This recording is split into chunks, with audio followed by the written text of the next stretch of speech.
Pero ya ven ustedes, por la intervención anterior, que aquí estoy de extravagante, porque, en fin, soy director del Departamento de Cultura de esta fundación por la bondad de Hernando de Orellana, y llevamos unos años magníficos aquí, pero procuro ser enormemente prudente con esta parte tan importante, tan nuclear para la fundación como es la historia, aunque no sea menos el español, que junto con la evangelización son los tres pilares de los que tenemos que tratar en la fundación. Pero, en fin, no me podía negar a presentar a José de la Puente Brunque, porque, en fin, se hubiera considerado que es una falta de amistad, de modo que estoy encantado en presentarlo, que está aquí también en la misma saga de ser hijo de José Agustín de la Puente Cándamo, que es uno de los historiadores más prestigiosos que ha llenado la segunda parte del siglo XX y más que la segunda parte del siglo XX en Perú, y además que es descendiente de perdón,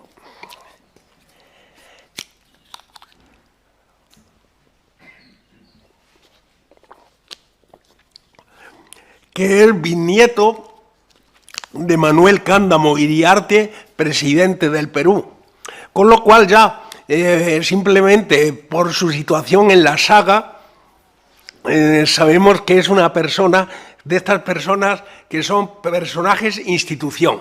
Es catedrático de la Universidad Pontificia de Lima, una de las universidades, como sabemos todos los presentes, más importantes de América Latina. Ha sido dos o tres veces director de la Ribagüero, que es la fundación representativa y más importante a estos efectos, me parece a mí, del Perú, y tiene una amplia bibliografía propia y en común sobre estos asuntos. De modo que para hablar del tema Lima, metrópoli indiana, difícilmente se podía encontrar una persona más apropiada que él. Por consiguiente, yo lo único que tengo que decir es manifestarle nuestro agradecimiento para que esté aquí en este día para desarrollar esta ponencia. De modo que muchas gracias y cuando quieras. Muchas gracias, Miguel Ángel. ¿Se oye? Sí, muy buenos días a todos. Agradezco mucho la generosa presentación de Miguel Ángel, muchas gracias. Y quiero comenzar, en primer lugar, agradeciendo a la Fundación Obra Pía de los Pizarro y a Hernando muy especialmente por esa invitación y felicitarlos por toda la labor cultural que desarrollan y por este magnífico palacio, ¿no?, que han restaurado de una manera tan ejemplar, y por este maravilloso auditorio. Por otro lado, el título del encuentro, de la jornada, me parece efectivamente muy oportuno, ¿no? El valor de una historia común. Y quiero decir también que me ha gustado mucho la intervención previa de nuestro colega Rodrigo Martínez Barax, una intervención muy atinada, muy precisa, y digamos con la que manifiesto básicamente mi acuerdo. El título o el tema que me encomendaron para presentar aquí con ustedes es este, Lima, metrópoli indiana, que en realidad tiene que ver con esa dimensión global de la historia virreinal peruana y de la historia de Lima, a la cual ya aludió Rodrigo, ¿no? Ahora, claro, el tema es inmenso y yo lo que he pensado es plantear algunos ejes para mi exposición, ayudándome también de algunas imágenes, ¿no? Por un lado, bueno, empezaría con una introducción hablando sobre Lima, digamos, los adjetivos sobre Lima en la literatura desde la época hispana, ¿no? Que ha sido pues una ciudad muy descrita, muy ponderada, etcétera, ¿no? Luego voy a hacer algunas consideraciones en torno a la Lima previa a 1535, porque muchas veces se cree que Lima es una ciudad que simplemente aparece con la fundación española, cosa que no es así, y posteriormente ya hablaría de la preeminencia de la Lima virreinal en diversos aspectos, ¿no? Por ejemplo, Lima como ciudad levítica, el aspecto, digamos, espiritual, luego la importancia de las historias de Lima en la época virreinal en el marco del desarrollo del sentimiento criollo. Luego, si me da el tiempo, quisiera también señalar algunas ideas con respecto a la importancia de Lima en la historia del derecho indiano y, por último, con respecto a la proyección global de Lima en estos siglos XVI y XVII a los que me voy a ceñir porque están además en el marco cronológico planteado por la jornada. Lima, metrópoli indiana. Bueno, cuando me plantearon este título fui al diccionario de la Real Academia Española, ¿no? para digamos, chequear qué es estrictamente una metrópoli, ¿no? Y lo que me encontré ahí es que efectivamente pone ciudad principal, cabeza de la provincia o estado. Efectivamente, Lima fue una metrópoli, pero he buscado también en diccionarios antiguos.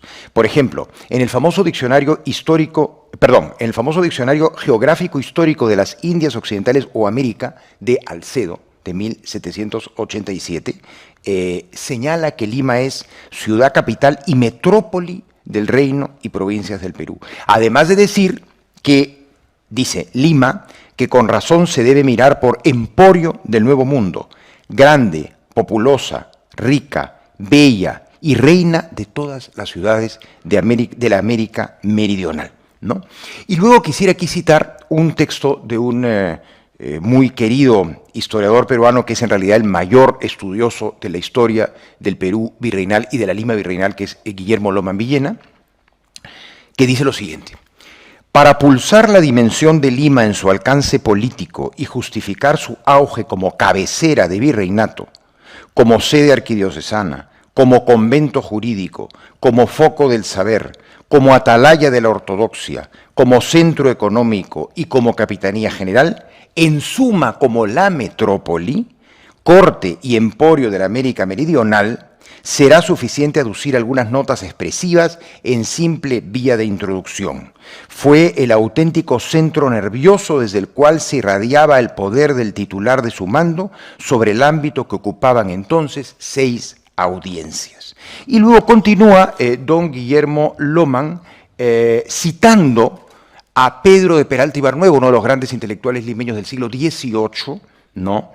que plantea un razonamiento muy divertido, podríamos decir, en torno a la gran importancia global de Lima. Dice Loman lo siguiente: de resultas de su céntrica posición dentro del área austral, hacia Lima confluyeron las riquezas generadas por el comercio, la navegación y la minería.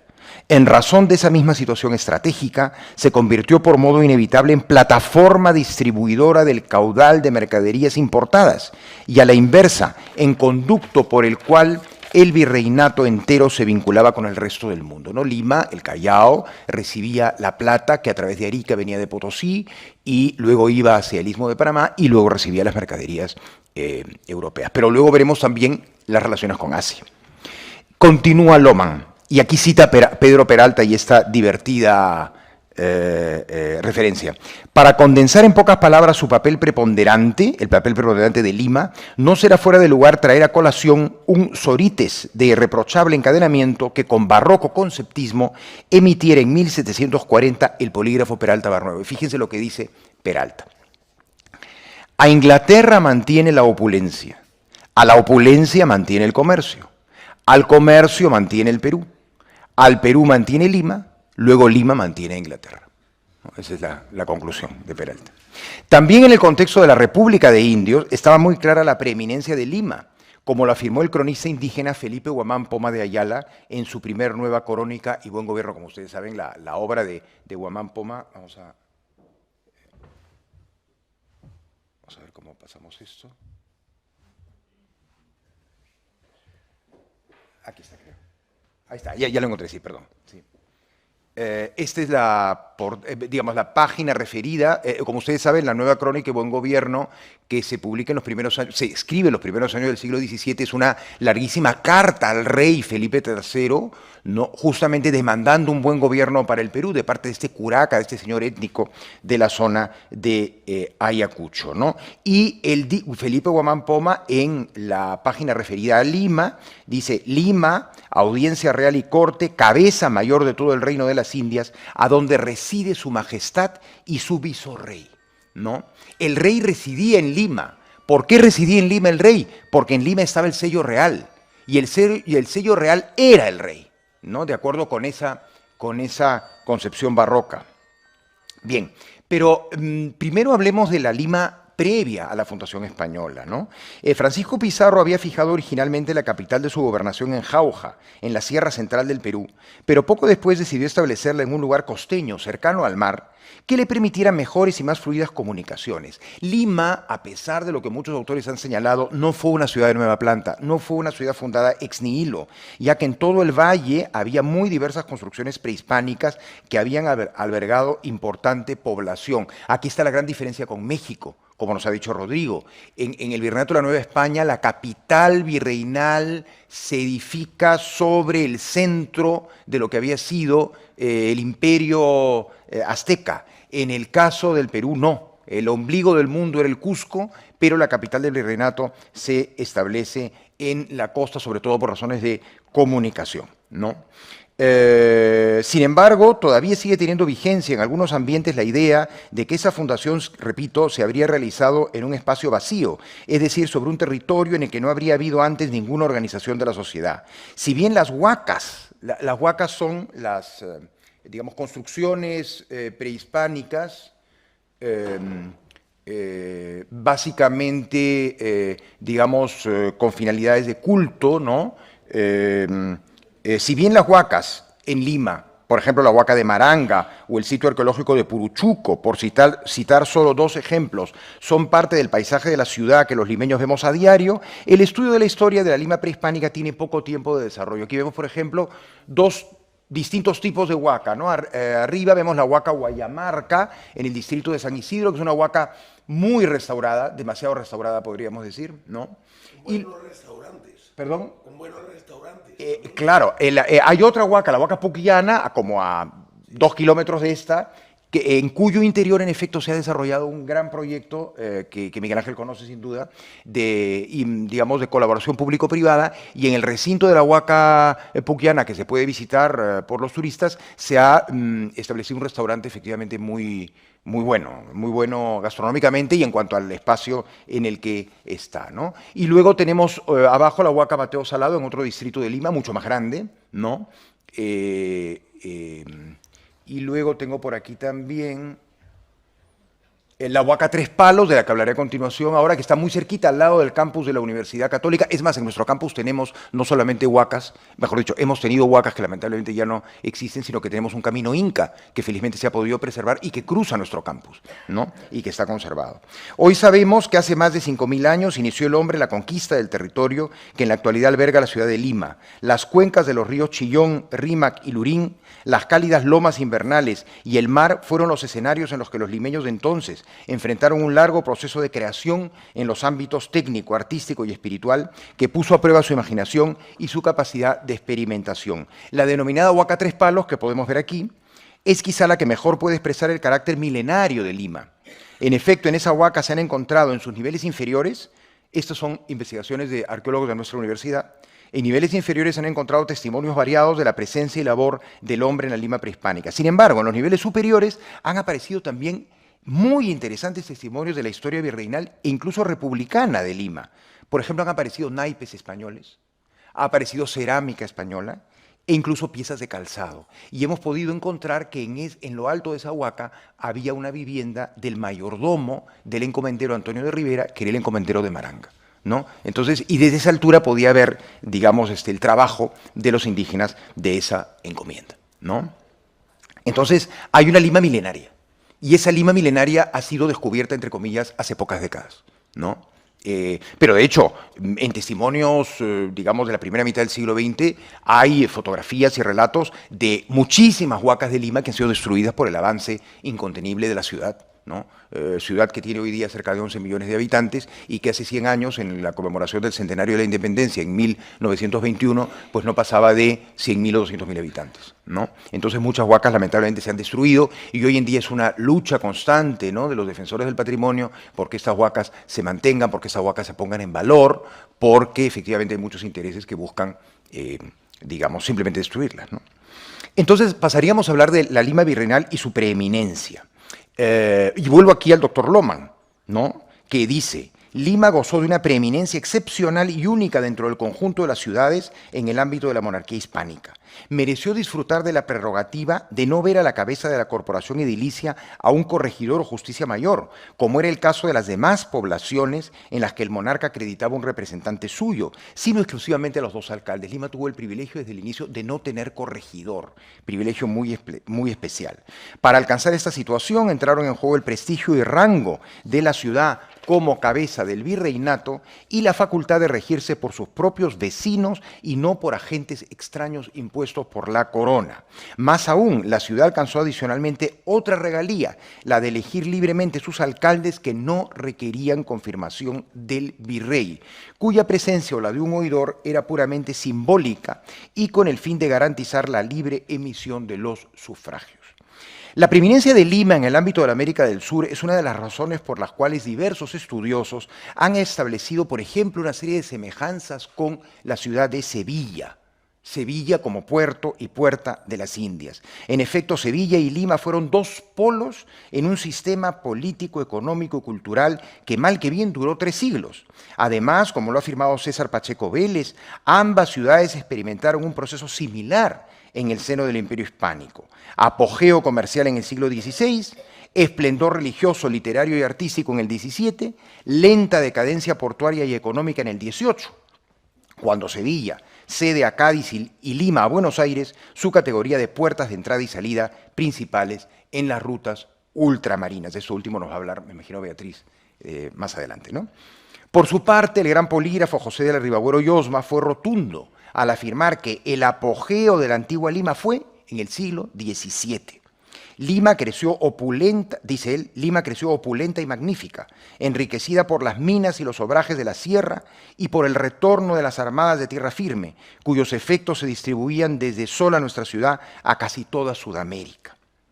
Y por otro lado, muchos han sido los autores antiguos y recientes que han reflexionado sobre el lugar preeminente de Lima, no solo en el contexto del Nuevo Mundo, sino en el de toda la monarquía hispánica. Cito aquí a Raúl Porras Barrenechea, uno de los más importantes historiadores peruanos del siglo XX, biógrafo de Pizarro y embajador del Perú en España hace más de 70 años. Porras habla de, cito, su opulencia de ciudad colonial, blasonada por los reyes y ufana de la plata de sus templos y mansiones, con su predominio indiano de primera y única capital del virreinato austral, arquidiócesis eclesiástica, metrópoli universitaria y sede central del comercio y de la académica y soñolienta cultura criolla. La primera ciudad de Sudamérica y la segunda de España, si no lo era más todavía, dijo de ella el historiador chileno Benjamín Vicuña Maquena. Benjamín Vicuña Maquena fue un gran amante de Lima y un gran estudioso de la historia peruana antes de 1879, cuando estalla la guerra del Pacífico y posteriormente se convierte en gran enemigo. Pero en sus escritos anteriores tiene muy bellas palabras sobre Lima. Aquí vemos un plano de Lima de inicios del siglo XVII. Si bien el trazo urbano de Lima siguió el modelo de cuadrícula usual en las fundaciones de ciudades indianas, tan distinto al discurrir tortuoso de las calles medievales sevillanas, la ciudad de los Reyes, que era el nombre oficial de Lima, tiene una clara fisonomía andaluza, al decir nuevamente de Pacheco Vélez. ¿Qué nos dice César Pacheco? Por la planta mediterránea de sus casas, con patios y zaguanes separados por el encaje de las cancelas, por el aire morisco de las celosías y los balcones, y el regusto árabe de los muros ciegos, y el amor por los espacios luminosos y floridos. Claro, la Lima digamos, un poco caótica de hoy, nos podría hacer pensar, bueno, digamos, qué semejanzas habría con Sevilla. Pero efectivamente la Lima histórica, el casco histórico limeño, tiene muchas semejanzas, ¿no? Ahora, las diferencias también son muy notorias, con Sevilla y con las demás ciudades peninsulares. Por ejemplo, en lo referido a los materiales de construcción. Los fuertes movimientos sísmicos obligaron a no utilizar en Lima ni piedra ni ladrillo, además no había mucha piedra en la costa peruana, y echar mano más bien del adobe en las plantas bajas y de la quincha para las plantas superiores. La quincha, según dice César Pacheco, es una sabia mezcla de caña y de barro ajustada por tiras de cuero que le permite soportar estoicamente los remesones y dar a sus edificios de discreta altura flexibilidad y resistencia. Nosotros podemos ver en muchas casas de Lima de hoy cómo en la planta alta la quincha se va amoldando, va cambiando de forma en función de los terremotos, ¿no? Es muy común ver las paredes de quincha siendo zigzagueantes o un poco inclinadas, pero es un material ligero, un material flexible y que si finalmente se cae no mata, a diferencia de lo que ocurrió en el gravísimo terremoto de 1746, cuando los segundos pisos eran de adobe, bueno, y se destruyó prácticamente toda la ciudad. Por eso el virrey conde de Superunda prohibió la construcción de segundos pisos, pero ante el rechazo de la aristocracia limeña, que consideraba que tener segundos pisos era pues una señal de prestigio, el virrey conde de Superunda señala la obligatoriedad de que el que quisiera tener segundos pisos tenían que ser de quincha. Precisamente este virrey José Antonio Manso de Velasco recibe el título de conde de Superunda por haber reconstruido Lima después del terremoto y maremoto del Callao. Superunda sobre las olas, ¿no? Esto en cuanto a los materiales de construcción. Desde su fundación, como era habitual en el Nuevo Mundo, y ya hemos señalado, Lima fue diseñada en cuadrícula, y ya en la segunda mitad del siglo XVI se inauguró el pueblo de indios de Santiago del Cercado, donde debía vivir la población aborigen que trabajaba en la ciudad. Se trataba en efecto de un pueblo rodeado por una cerca y diseñado también en cuadrícula y que pervive todavía. Ahora, en la historia de Lima hubo una serie de amenazas, comenzando por el asedio que sufrió de parte de las huestes de Manco Inca, tan solo un año después de ser fundada. Igualmente deben mencionarse las incursiones de piratas y corsarios contra el Callao, que eran vistas con gran temor en Lima por la amenaza que suponían para la ciudad. Sin embargo, la peor amenaza fue la de los movimientos sísmicos. Los dos grandes terremotos en la historia de Lima fueron los de 1687 y el que ya mencioné de 1746, y en ambos casos la ciudad fue prácticamente destruida. Hoy en Lima no hay nada anterior a 1746. Bueno, habrá algunas paredes, algunos cimientos, pero muy pocas cosas.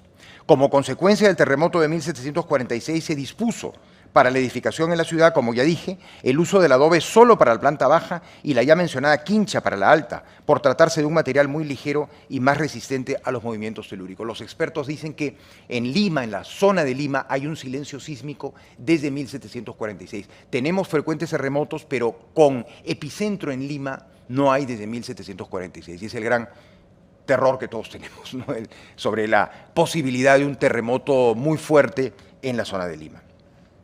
Por otro lado, tempranamente fue Lima convertida en sede episcopal, tan solo 6 años después de su fundación. Poco después sería ya la capital del recién creado virreinato, y en 1551 vería la creación de la universidad, ¿no? Aquí hay una discusión sobre si Lima es la primera universidad de América o la segunda, en fin, son temas muy, muy complejos, pero lo importante es que en 1551 se funda la universidad. Lohmann subraya que durante los siglos XVI y XVII Lima fue categoría suprema en el escalafón administrativo en Indias, y lo prueba al referir que hasta 9 virreyes de la Nueva España fueron luego promovidos al Perú. Esto es muy interesante.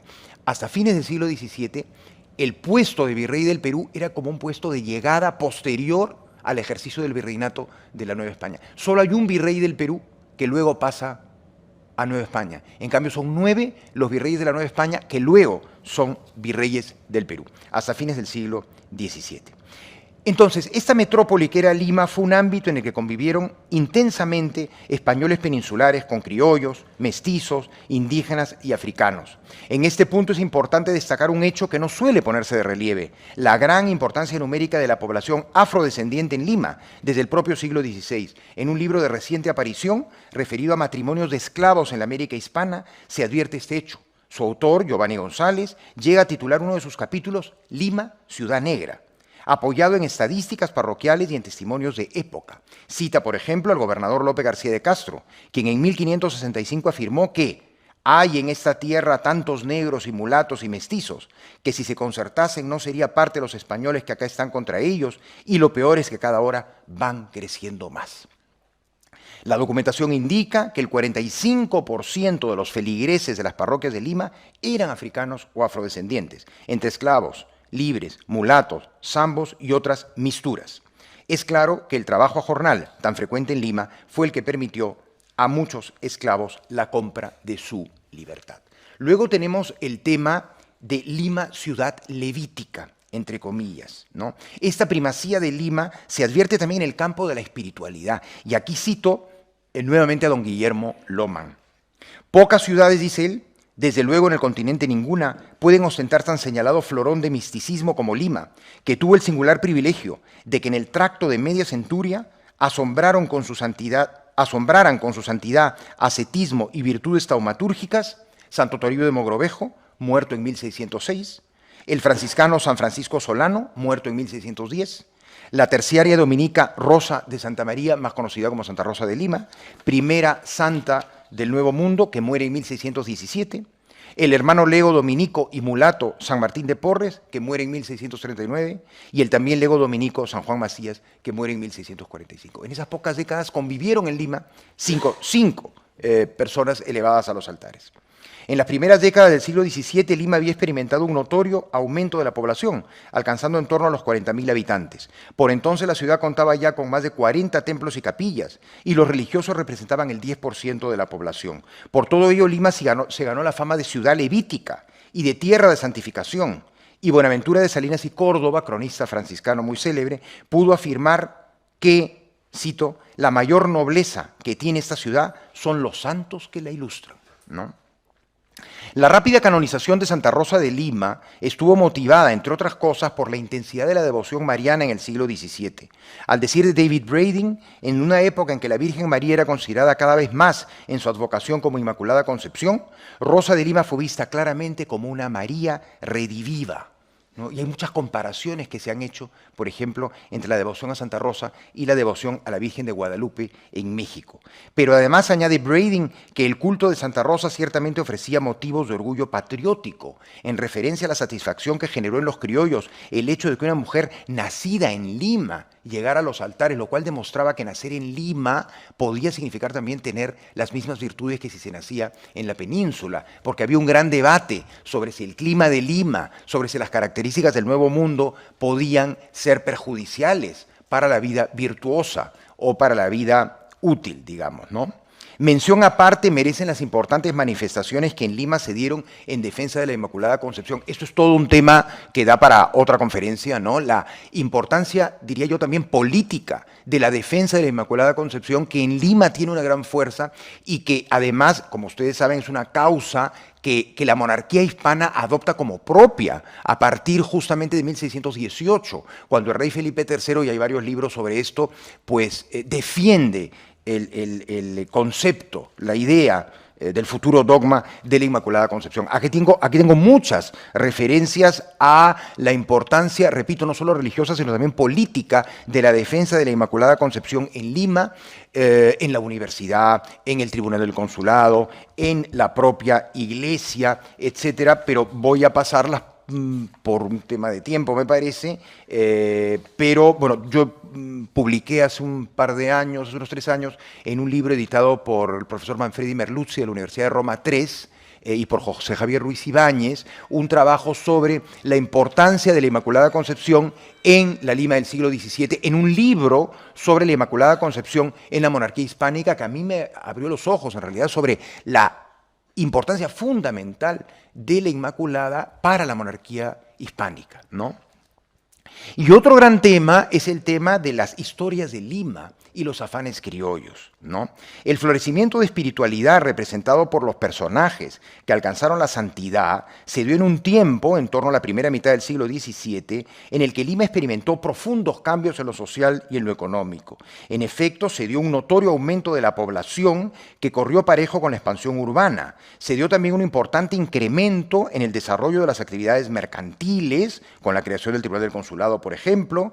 Del mismo modo, el auge de la explotación minera en los Andes influyó en el crecimiento y prosperidad de la ciudad, donde las muestras de riqueza eran cada vez más notorias. Por otro lado, durante el siglo XVII se hicieron en Lima importantes obras de infraestructura, como tajamares, el puente y sobre todo la muralla, todo lo cual fue dando a la ciudad una fisonomía más importante y notoria. Tengo aquí, perdón, se me había pasado, bueno, eso es una entre muchas, libros impresos en Lima o folletos, una relación de las fiestas que a la Inmaculada Concepción de la Virgen, Nuestra Señora, se hicieron en esta Real Ciudad de Lima, en el Perú, y principalmente de las que hizo la Congregación de la Expectación del Parto en la Compañía de Jesús, año de 1617. Y este es un plano de Lima ya con la muralla. La muralla se edifica en tiempos del Duque de la Palata, a fines del siglo XVII. Más que muralla, fue un paredón de adobe, ¿no? O sea, existe un bastión todavía, solamente un bastión en pie, ¿no? Yo suelo ir con mis alumnos a visitarlo, y en realidad es un gran paredón de adobe, ¿no? Eso de muralla es, en fin, un poco exagerado, ¿no? Y en realidad la función tenía más que ver con el control comercial que con una defensa propiamente de la ciudad, porque además Lima estaba bastante alejada del puerto del Callao. En Lima hubo también un gran desarrollo en las artes y las letras, tal como lo ha señalado Pedro Guibovich. En la vida cultural de las primeras décadas del siglo XVII destacó la composición de las primeras historias de Lima, escritas por el jesuita Bernabé Cobo y por el franciscano Buenaventura de Salinas y Córdoba. La creciente importancia de la ciudad fue una de las razones para que empezaran a escribirse historias sobre Lima, al igual que el interés por refutar ciertas versiones difundidas por escritores europeos que atribuían a los nacidos en Indias determinados vicios o características negativas, como dije antes. A la vez, por entonces, Lima fue un lugar en el que se dio un desarrollo muy notable de las artes y las letras, a lo cual contribuyó la existencia de la universidad y de 3 talleres de imprenta. No hay más que ver los varios tomos de la imprenta en Lima de José Toribio Medina, otro gran peruanista chileno, ¿no? Que revela la gran importancia de la imprenta en Lima. Al decir de Pedro Guibovich, confluyeron en Lima multitud de juristas, poetas, dramaturgos, teólogos, ávidos de promoción social e intelectual. Para mayor abundamiento, durante esos años hubo una auténtica fiebre en la producción historiográfica, principalmente relacionada con la historia de las órdenes religiosas. La sorprendente producción intelectual de esos años ha llevado a Lohmann a calificar el período de plenitud de esplendor. Precisamente la prosperidad limeña de inicios del siglo XVII y su papel preponderante en toda la América del Sur llevó a esos escritores a querer relatar la historia de la ciudad para que no cayera en el olvido y a poner de relieve las riquezas de la ciudad y de su entorno mayores que las de España. Siempre estaba la preocupación de decir que éramos iguales que España o mejores que España, ¿no? El jesuita Cobo, al referirse a lo que en Lima se producía, manifestó lo siguiente: si miramos a la multitud de sus géneros y especies, acompañadas las naturales de la tierra con las peregrinas y traídas de España y de otras partes, excede su número y las diferencias de ellas que produce a Europa y aún a la región más fértil del mundo. Hay una exaltación de Lima, ¿no? Y Salinas y Córdoba, el franciscano, fue aún más explícito en torno a la feracidad de Lima y su entorno. Dice Salinas: tiene nuestra ciudad de Lima su caudaloso río que corre en medio de ella, de donde se sacan tantas acequias que riegan todos sus valles y en las casas corren fuentes. Es tierra feracísima y fecunda, de abundantísimas cosechas de trigo y de maíz, y a los principios tan agradecida, que por cada fanega de trigo volvía 400 y 500, y en cada espiga más de 500 granos. De más de esto, muchos y grandes olivares de tan linda aceituna como la mejor de España, cañaverales dulces, que lloran y cuajan miel y mucha azúcar, ¿no? O sea, unas, digamos, explicaciones absolutamente impresionantes. La literatura de exaltación de Lima siguió apareciendo en tiempos posteriores. Así, ya iniciado el siglo XVIII, el polígrafo Pedro de Peralta y Barnuevo, este que decía que Lima mantenía a Inglaterra, no dudó en referirse a Lima como una Roma peruana, la Salamanca de las Indias, la Atenas de América, ¿no?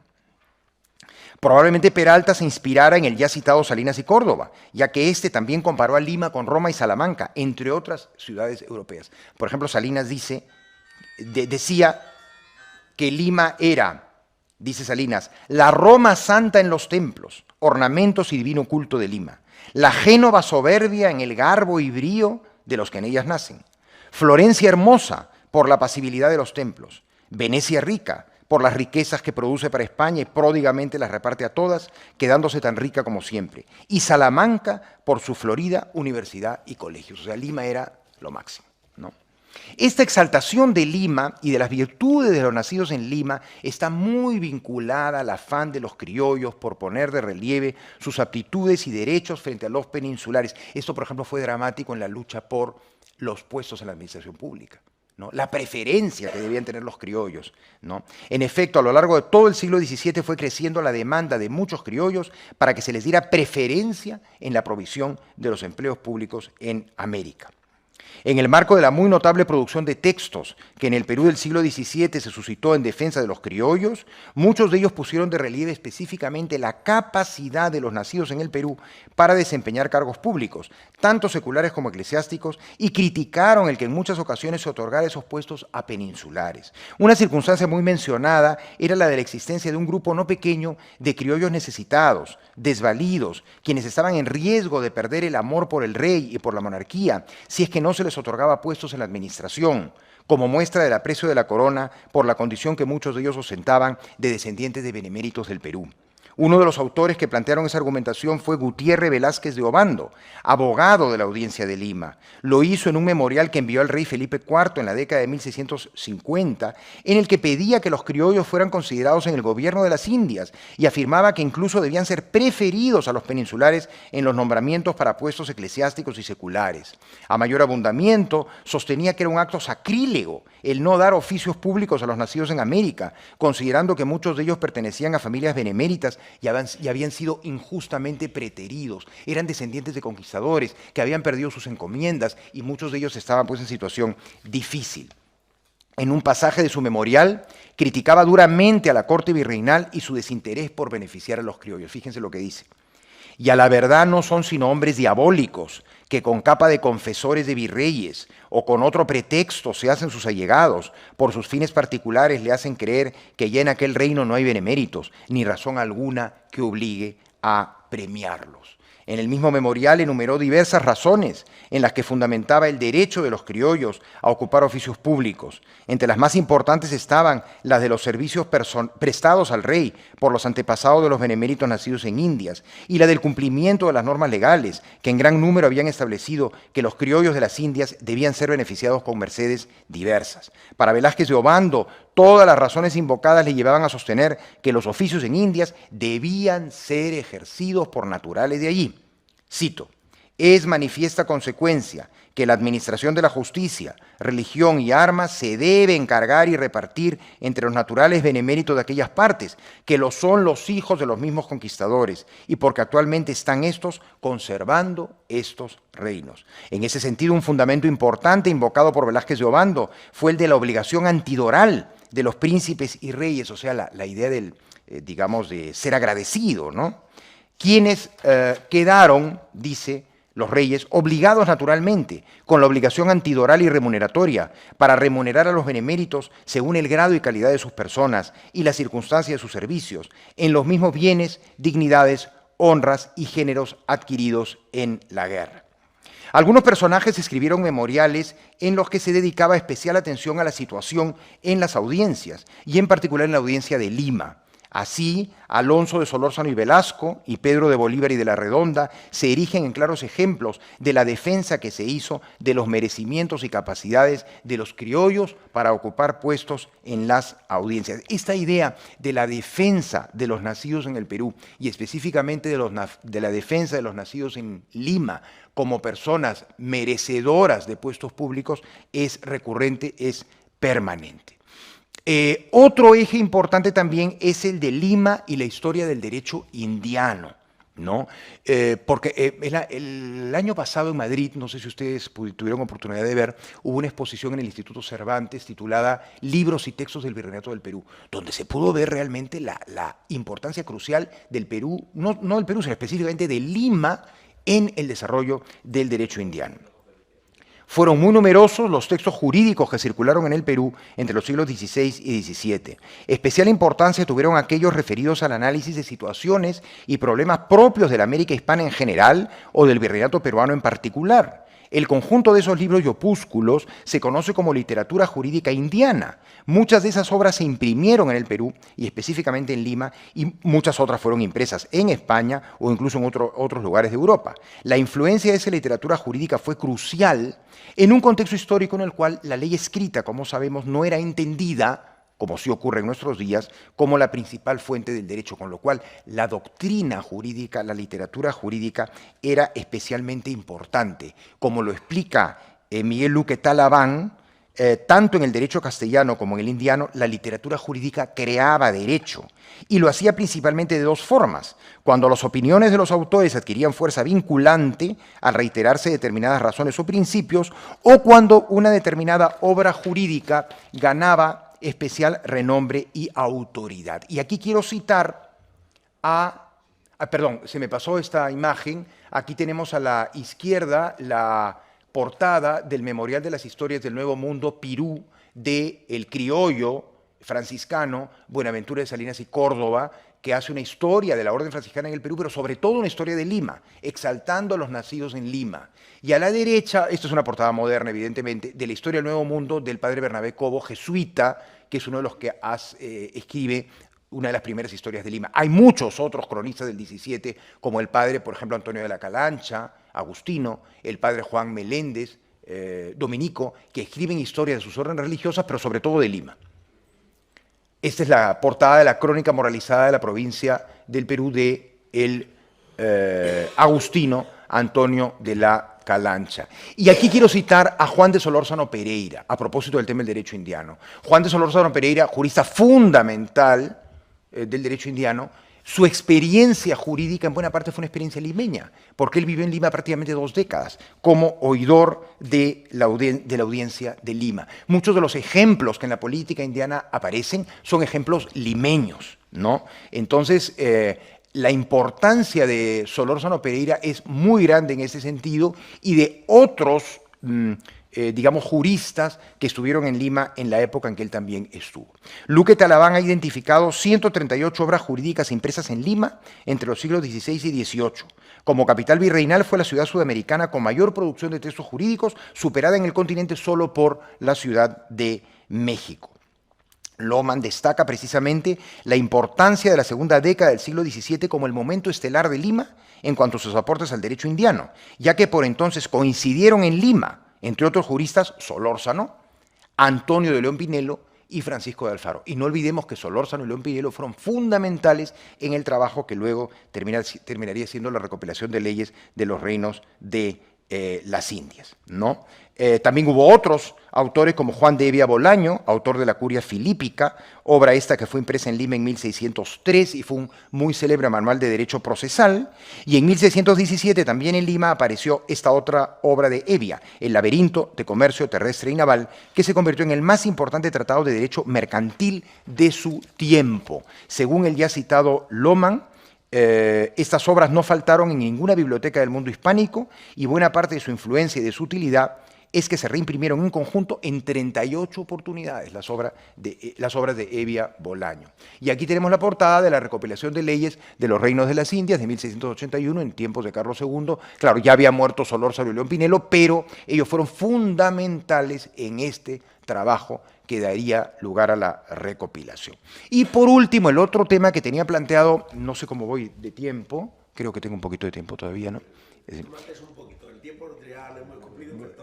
Muy bien, muy bien. Simplemente para el último punto que me parece fundamental, sobre todo en relación con la ponencia anterior, Lima y su proyección global, ¿no?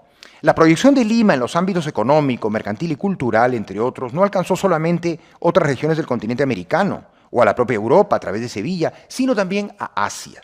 Desde los años iniciales de la fundación española, los gobernadores y luego los virreyes vieron en el puerto del Callao un punto desde el cual se pudiera comerciar con Asia. Sin embargo, luego de que se encontrara la ruta de retorno del Asia a América por el Pacífico septentrional, la ruta oficial del Galeón de Manila unió este puerto con Acapulco. Sin embargo, desde Lima se siguieron haciendo expediciones hacia Asia. La más sonada en el siglo XVI fue la dirigida por Álvaro de Mendaña en 1567.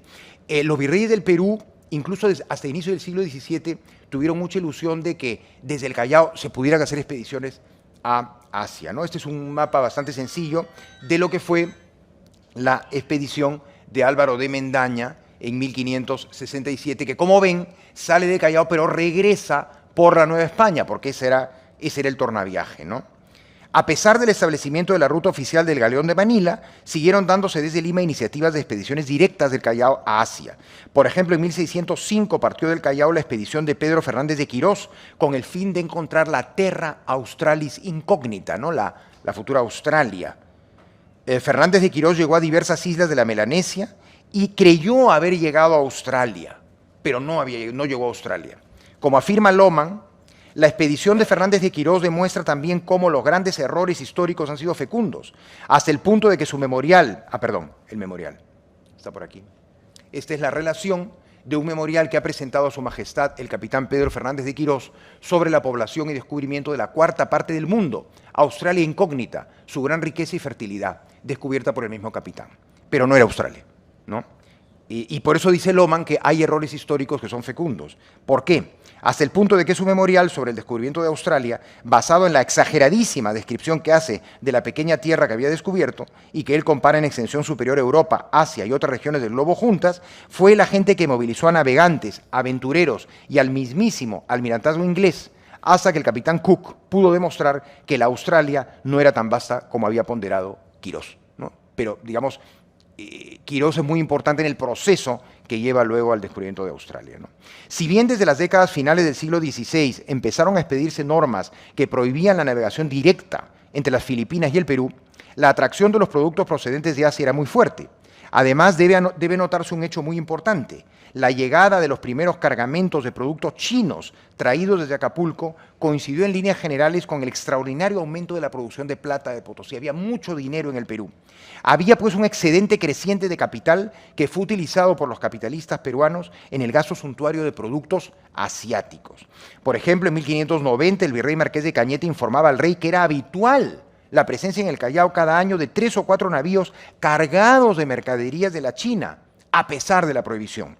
Proponía el virrey que se grabara dicha mercadería con un fuerte impuesto para el sostenimiento de la armada. ¿Por qué? Porque el virrey veía como inevitable la llegada de mercadería de la China, sobre todo porque solían darse grandes demoras en la llegada de la flota desde la península ibérica. Además, el virrey le decía al monarca lo siguiente: yo hallé cuando vine toda esta tierra llena de ropa de la China. Lo que pasa es que era muy barata la ropa de la China y llegaba muy rápidamente. Es un poco lo que pasa también hoy día en el Perú, en el siglo XXI, y en particularmente en Lima, que estamos invadidos por ropa de la China, ¿es verdad? Esta cita podría ser firmada hoy mismo. Con visión pragmática, el virrey se manifestó contrario a la prohibición del comercio directo con Asia y señalaba que los productos provenientes de Asia no entraban en conflicto con los del virreinato. Reiteraba más bien la conveniencia de gravarlos adecuadamente. Además, decía que el hecho de ser tan baratas las mercaderías chinas hacía imposible mantener la prohibición. Sin embargo, la prohibición se mantuvo, pero fue una prohibición absolutamente teórica porque el tráfico ilícito entre Acapulco y el Callao fue impresionante. El incremento del comercio entre Manila y Acapulco coincidió, repito, con el aumento de la producción de plata en Potosí. Luzgardo García Fuentes ha recogido mucha información sobre las grandes sumas de dinero enviadas desde el Perú a Acapulco para la compra de efectos orientales a inicios del siglo XVII. El comercio directo entre Asia y América era muy rentable. Dice García Fuentes lo siguiente: los textiles chinos se vendían en el Perú casi a la 9ª parte del precio de las telas que venían de España. El sureste asiático se convertía en la tumba de la plata americana. Y es que para los europeos era un excelente negocio comprar en China con moneda de plata, dado que allí la valoraban mucho y entregaban baratas sus mercancías. A comienzos del siglo XVII, en el mercado de Oriente, la apreciación de la plata con relación al oro era muy elevada. Debido a las restricciones comerciales establecidas por la corona y a las peculiaridades del mercado andino, los mercaderes limeños debían diversificar sus rubros y rutas comerciales. Los plazos de retorno de las inversiones atlánticas eran muy largos, tal vez 5 o 6 años, de manera que un hombre de negocios no restringía sus actividades exclusivamente a ese rubro, sino también invertía en mercaderías cuya salida era más rápida, como los géneros chinos. Esto lo dice Margarita Suárez, gran experta en la historia mercantil peruana. Así los mercaderes combinaron el comercio atlántico con el comercio del Pacífico y el tráfico terrestre en sus actividades, ¿no? Es decir, la proyección al Asia fue cada vez más importante y en ello el papel del contrabando fue crucial. Esto lo explica, por ejemplo, muy bien Pilar Latasa en su obra sobre el virrey Marqués de Montesclaros en las primeras décadas del siglo XVII. Dice Pilar Latasa: la abundante legislación metropolitana en materia de contrabando entre México y Perú demuestra la importancia que tenía este comercio ilegal. Existían diversas formas de evasión que hacían prácticamente incontrolable el contrabando de productos de Oriente al Perú. En ocasiones las mercancías se escondían de modo que lograban evadir los registros. Otras veces algunos tejidos asiáticos, teñidos en Nueva España, se exportaban como mercancía mexicana y otras los barcos desembarcaban los productos ilegales antes de llegar al Callao. En el marco de ese comercio ilegal, Mariano Boni Alián ha identificado a muchas embarcaciones peruanas que llegaban a otros puertos mexicanos, distintos de Acapulco, como Zihuatanejo, Huatulco, Realejo, Sonsonate, cargadas con plata monedada, azogue, cacao y vino, y luego subrepticiamente volvían al Callao. Se ha podido ver incluso negocios de virreyes, negocios ilícitos de virreyes en esta ruta. Era una ruta muy activa. Y otra cosa muy interesante, y con eso ya vamos terminando, esta es la portada, hablando del Marqués de Montesclaros, la portada del Padrón de Indios de Lima de 1613. Es bien interesante porque al final del Padrón de Indios de Lima aparecen los indios del Japón, los indios de la China, los indios de Malasia, ¿no? O sea, ya había una población asiática. En el Padrón de Indios de Lima de 1613 se registraron 38 chinos y 20 japoneses. También malayos, filipinos y otros. Toda esa proyección al Asia fue consecuencia de una situación de preponderancia económica de Lima que duró hasta mediados del siglo XVIII. En palabras de Loman, Lima tuvo un papel prominente como centro comercial, financiero y mercantil del virreinato, con dominio sobre todas las plazas del interior, con manejo exclusivo de las importaciones ultramarinas. Claro, Lima era un punto central en el desarrollo de, digamos, el comercio de las armadas y las flotas con Sevilla, ¿no? Con manejo exclusivo de las importaciones ultramarinas como fuente de los recursos fiscales y como lugar de contacto de intereses procedentes de los más alejados puntos del mapa, ¿no? Entonces, en realidad, esta dimensión global de Lima que se da en el ámbito mercantil, se da también en otros ámbitos y hay una influencia pues, cultural, académica, de muy diverso tipo, que hace que efectivamente Lima haya sido pues, una importante metrópoli indiana y haya tenido una gran proyección, pues no solamente en el contexto de la monarquía hispánica, sino también en el contexto global en su conjunto. He tenido que abreviar un poco por el tiempo, pero en todo caso, si luego hay preguntas, podemos ampliar. Gracias.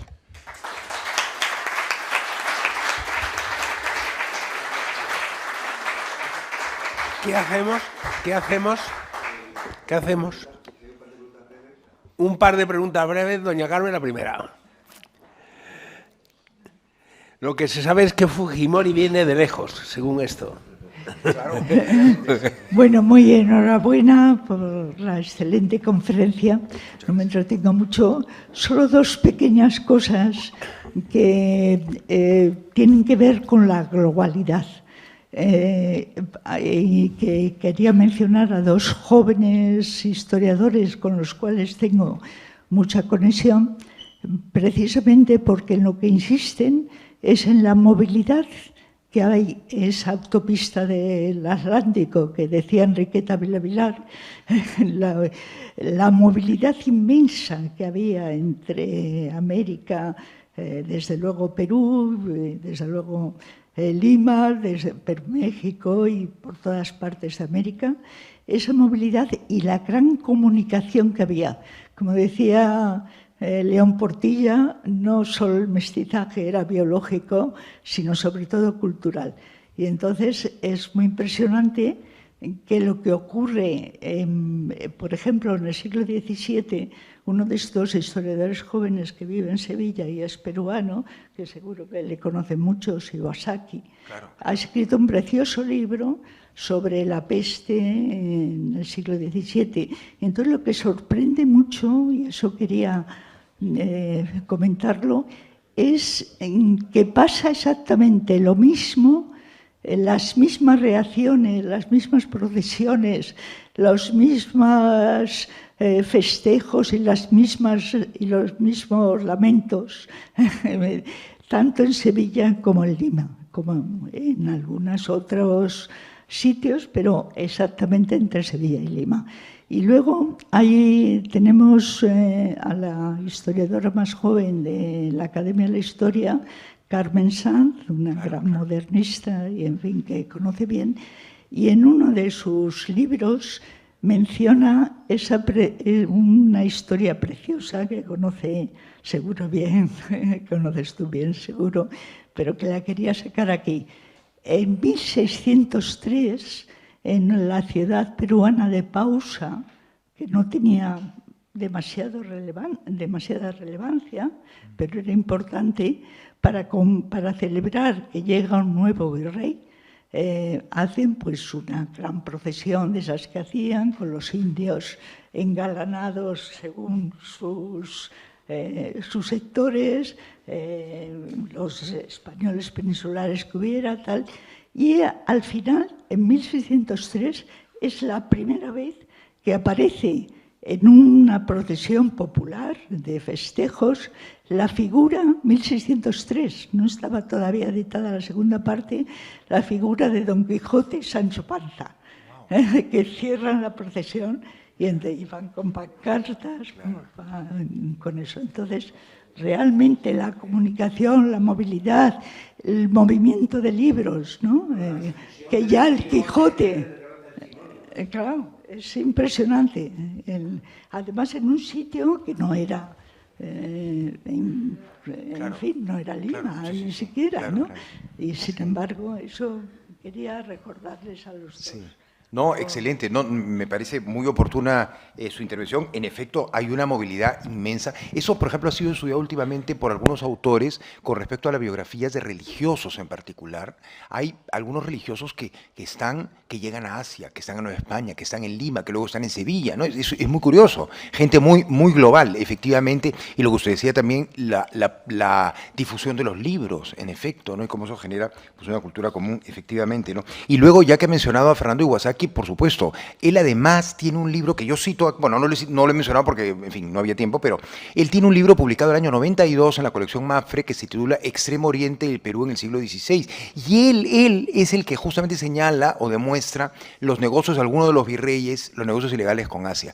Y luego, lo que me ha gustado más de su intervención, perdón por la frivolidad del comentario, es que usted hablaba del joven Fernando Iwasaki, pero, que es un colega y amigo mío, pero tiene exactamente mi misma edad, con lo cual ha sido un gran elogio para mí. Con lo cual puedo incluirme en esa... Sí, gracias.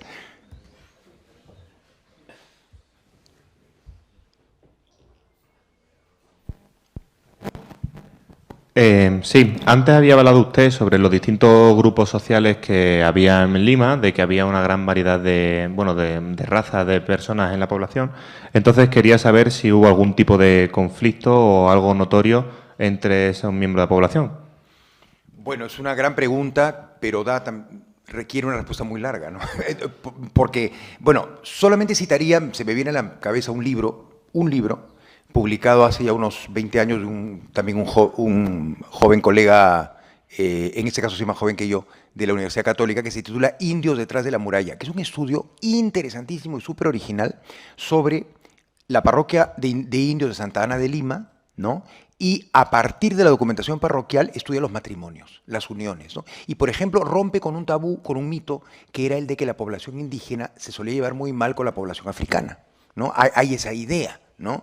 Y ahí demuestra, por ejemplo, la gran cantidad de matrimonios, llamaríamos ahora interraciales, en fin, ¿no? Entre esclavos africanos e indígenas, por ejemplo, ¿no?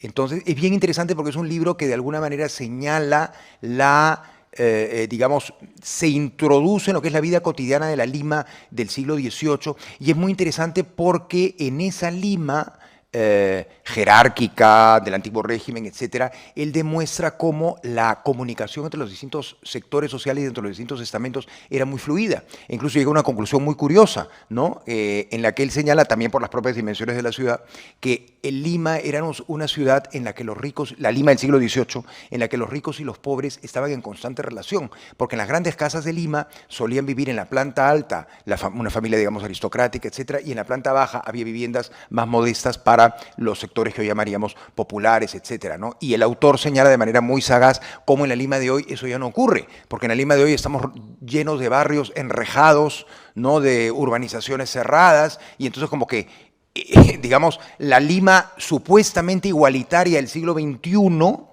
pues encierra una sociedad donde hay una separación mayor que hace 200 o 300 años, ¿no? Pero conflictos hubo muchos, por supuesto, pero también hubo muchos casos. Por ejemplo, hay otro libro precioso del doctor Fernando de Traseñí Granda titulado Ciriaco de Urtecho, litigante por amor, que es el estudio de un expediente judicial de un español llamado Ciriaco de Urtecho en la ciudad de Cajamarca, que demanda al dueño de una esclava negra llamada Dionisia, si no recuerdo mal, ¿no? Y el motivo del proceso judicial es ¿qué pasa antes? ¿El derecho de propiedad del dueño de la esclava o el derecho del marido español de hacer vida conyugal con su mujer, ¿no? Y por otro lado, Giovanni González, en este libro donde demuestra que Lima era ciudad negra en el siglo XVII, recoge cómo los esclavos, a pesar de ser esclavos, pues tenían estos derechos propios de ser cristianos. Es muy interesante, ¿no? Y entonces ese juicio, ese libro, Ciriaco de Urtecho, litigante por amor, ha dado lugar a una obra de teatro que se estrenó en Lima poco antes de la pandemia, ¿no? Y es una historia fascinante de este dilema del juez, ¿no? ¿Qué pasa antes, el derecho de propiedad o el derecho a la cohabitación conyugal de Ciriaco de Urtecho, ¿no? Bueno, en fin, perdona, pero sí, en todo caso, esto requeriría una respuesta un poco más larga, ¿no? Gracias. Última pregunta.